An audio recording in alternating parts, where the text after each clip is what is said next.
This side Rahul Magan here as the Chief Executive Officer of Treasury Consulting Pte Limited, which is a Singaporean multinational group. And today we are very well covering about a topic which is pretty hot cake, which is MAS 610. In short, Risk Aggregation and Statistics Reporting. Now, first of all, I would like to seriously thank you, Singapore as a country, to make this as a world financial center. Even if you give 10 out of 10 to Singapore, I think the respect is a little bit less. You need to give 20 out of 10 to Singapore. This is what the level of Singapore is. My special thanks to MAS, Monetary Authority of Singapore, which is the regulator of Singapore. They are working brilliant, very, very agile, very, very innovative, and always on the toes. And at the same time, I also would like to thank you, MAS, Monetary Authority of Singapore, for bringing up another circular in the banking system, which is known as MA 610. Now, Treasury Consulting is a Singaporean-based company, and it's not just a location that differentiates us, but we have a very deep respect for Singapore. I served as a corporate treasurer for 10 years for American companies, and in these 10 years, I dealt with a lot of Singaporean banks. So my respect for Singapore is pretty high. All the views which are presented in this video of MA 610 is only my personal opinion. It has nothing to do with the company. So this is my personal opinion that this should be the way, or this is the interpretation of, this is my personal interpretation of MA 610 when it comes to the law. I understand that it's getting live October 2020, which is closer to 2 years from now. And I fully appreciate that maybe in the 2 years down the line, Monetary Authority of Singapore would be coming up with at least 2 changes. But I'm not sure. I do not know. This video would take you about a very critical element.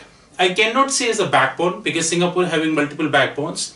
But one of the backbones of the foreign exchange markets, as far as the 610 is concerned, the basic premise of the 610 is the risk aggregation and statistics reporting. We need to divide this into multiple parts. One is the risk aggregation and statistics reporting. My personal interpretation of 610 is that after 2008 financial crisis, several, I would say agile, basically innovative central banks of the globe, they came up with a lot of recommendations like Federal Reserve, European Central Bank, Bank of England, Swiss National Bank, Bank of Japan, Reserve Bank of Australia, Monetary Authority of Singapore. The obsolete central banks like Reserve Bank of India, they never came up. According to me, there are 2 kinds of central banks in the globe. One who came up with the recommendations, one who take recommendations. So Monetary Authority of Singapore is always a central bank who came up with the recommendation.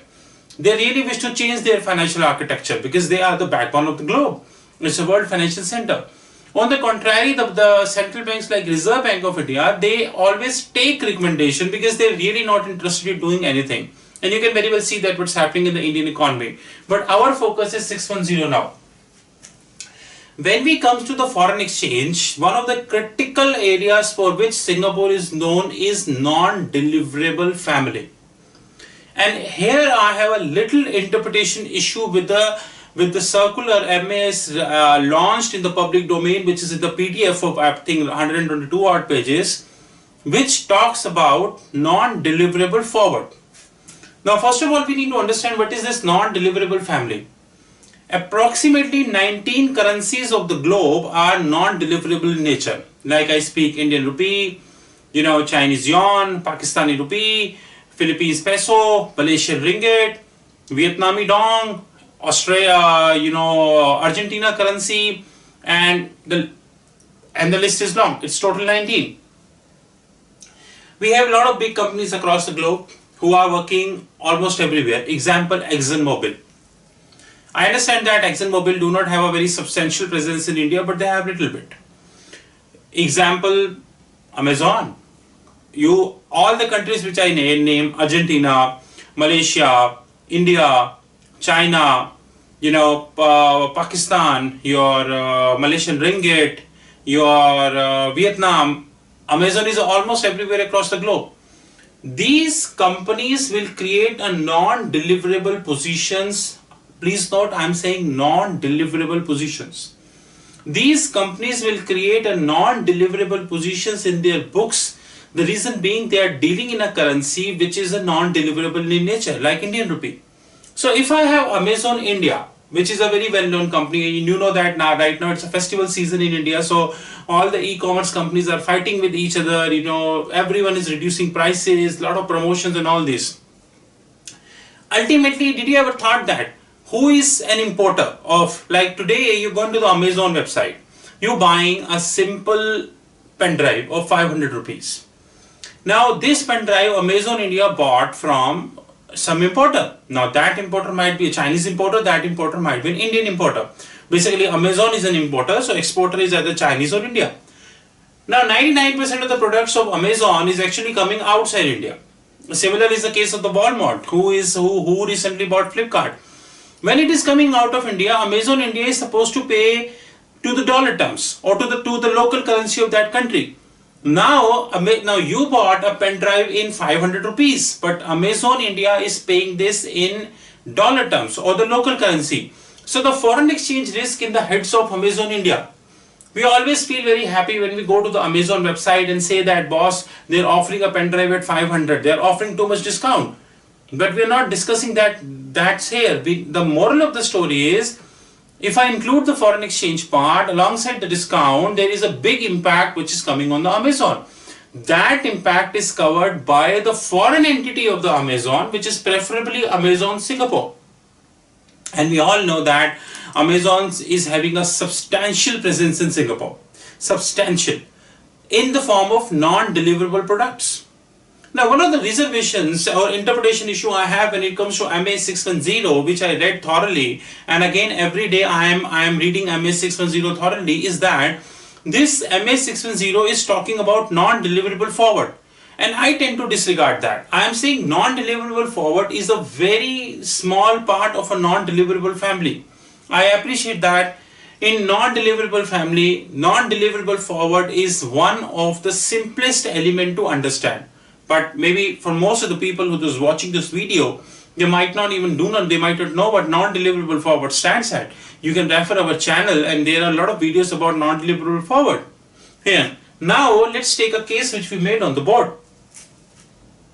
Let us take three top banks of Singapore, local banks. Of course, the list is quite long, because top 500 banks of the globe are working only in Singapore, like Goldman Sachs, Credit Suisse. But for the sake of simplicity, we assume that let us take the top three Singaporean banks, which is DBS, UOB and OCBC. Being a Singaporean company, we are banking with DBS. In India, we are banking with DBS India. In Singapore, we are banking with DBS Singapore. The best bank in the globe as of now, at least in Asia. These banks are having set up across the globe.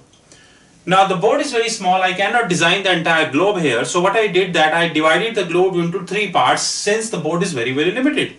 I divided into Asia Pacific, which covers Australia, New Zealand, Singapore itself, Thailand, Philippines, Malaysia, Dubai and all. I covers Europe, London, Frankfurt, Germany, your Denmark, Sweden and all these parts. I covers US, which is East Coast, West Coast, Texas, Texas, Philadelphia, Florida, and all these, the complete setup of US. And of course the Latin America also. This includes Latin America. DBS might not have, let's concentrate on a bank DBS, UOB and OCBC. For the sake of simplicity, I'm left in this as a DBS, but the ultimately is all three banks. DBS might not have a physical offices everywhere, but every bank would have one thing in every country, big bank in every country, which is interbank limits. And that interbank limits is very handy. Now, there are, on a global level, we have actually four asset classes. One is commodities, another is energy, another is FX, foreign exchange, and fourth is the fixed income. We are talking this here, but do not even assume that we will not talk about others. We will talk about others soon, because we are going to be launching a complete series of 610 very soon. In the next 1 month or so, you would have a complete series of 610 on the YouTube. That's it. Now, we have deliverable derivatives, foreign exchange, you can see. Deliverable derivatives, fixed income, you can see. Non-deliverable derivatives, foreign exchange, you can see. Non-deliverable derivatives, fixed income, we can see. When it comes to Singapore, people have a mindset that Singapore is the place wherein you do OTC trade. I'm not against that. I'm saying this is right. But this is not the complete fact. This is the half truth. Let's concentrate on the example Amazon India. We have several companies in India who are actually importing, but the contracts being signed outside India. Like one example is Reliance, RIL, and you have Amazon. You have multiple companies, right? Actually, now what these companies are actually doing now, these companies used to be highly concentrated on the OTC market, but now that is not the case. I hope you are reading one business newspaper in a day wherein you got to know that Singapore now holding a substantial portion of USD INR currency futures, which can easily be seen on the Bloomberg and Thomson Reuters. Singapore, which is SGX, Singapore Stock Exchange, is holding a substantial portion of USD INR currency futures. Now, there is a gap. The perception which we have in our mind is that Singapore is a OTC place. Excuse me. This perception is not 100% right now. Singapore is turning out to be a place for exchange traded derivatives, and DLC, which is the daily leverage certificate, is an example of that. SGX is the only place in Asia at least who have the DLC, which is a legitimate DLC. Now, moral of the story is all these fours will be divided into 4 parts, but the average mindset is always OTC, which is this, over the counter. But the trader who is sitting in the DBS, OCBC, UOB understand that we have 3 more things to do, which is interbank position. Now, DBS can take position, being DBS is the #1 bank of Singapore. It's being held by the Singapore government, and the financial statements of DBS is quite good. It's pretty good, right? Now, DBS can take a position anywhere with Goldman Sachs, Credit Suisse, JP Morgan. You just name it, and they can take a position. This is interbank. Intrabank positions. DBS India versus DBS Singapore. DBS Singapore versus DBS London. DBS London versus DBS US. The list is quite long, and please do not forget, I'm just putting a small cross here. One thing which is subject to big interpretation issue that I'm going to be discussing few minutes from now, which is pre-novated agreements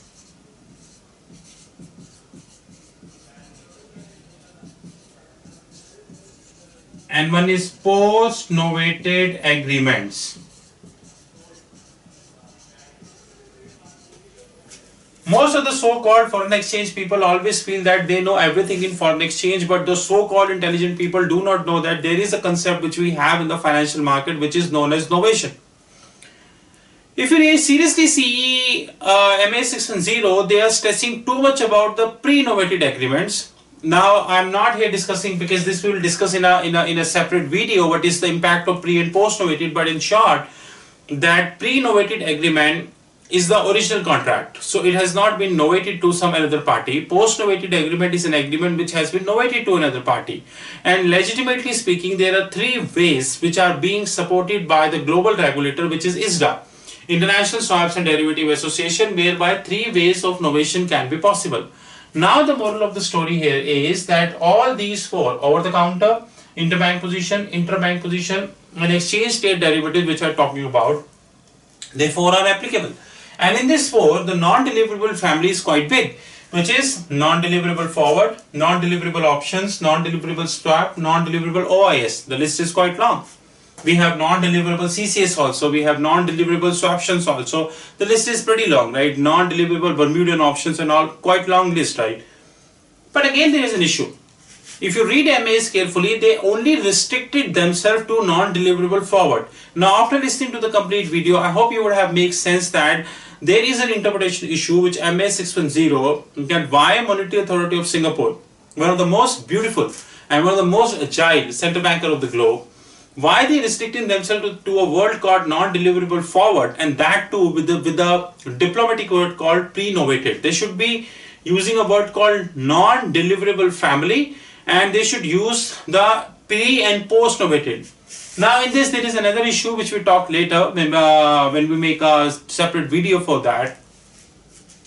Generally speaking, non-deliverable forwards are taken for two reasons. Number one is the onshore offshore spread, which is generally most of the business newspapers are putting, good newspapers are putting, like Straits Times and others. Straits Times being published in Singapore and they are putting. On the contrary, we have another thing which generally people do not talk, but I love talking, which is cross spread. Now, non-deliverable family, NDF, I don't refer NDF as a non-deliverable forward. Non-deliverable family is predominantly into two parts, which is onshore offshore spread and non-deliverable cross spread. The interpretation issue which Treasury Consulting would like to bring, with due respect to the most innovative central bank of the globe, which is Monetary Authority of Singapore, is, sir, when you are referring to a non-deliverable family, non-deliverable products, please be straight. You are requested to use a word called non-deliverable family. The board size is pretty small, but the list is quite long, right? We have a humongous list of non-deliverable family in place. It is a request from Treasury Consulting to Monetary Authority of Singapore that please pen it down, all the non-deliverable products one by one, so that it has to be very clear. Now this video is not talking about a lot of things like what is the mark-to-market accounting of that, how to book the gain and loss, and there's so many things which we should talk about, but we are not talking as yet. Once the time will come, we will surely be talking. This is what we would like to present before you. Our second video on Monetary Authority of Singapore 610, which is risk aggregation and statistics reporting. With this, we would like to thank you very much. We are the first company in Singapore who launched the technical course of MAS 610. You just need to open your mobile phone. You will reach to a called fixedincome.global. It's pretty handy. You choose any mobile phone, you will get to it. You will go down there, you will get a top tab called trainings. In this trainings, you will get a tab called regulatory trainings. You just need to go down in this regulatory trainings, and here comes the courses of which I don't know you're able to see, but you're able to see on your mobile phones, which is MAS 610. We launched 6 courses on MAS. One is the MAS 610 International Series, Exotic Series, Advanced Series, Reporting Series, Basic Series, and Treasury Management System Series. With this, I would like to thank you very much. In case you end up any question, you're welcome to have my mobile number 9899242978. You're welcome to have my email, which is rahul.magan@treasuryconsulting.in. My Skype ID is rahul5327. Our platform is www.fixedincome.global. Thank you and have a wonderful time ahead. Thank you.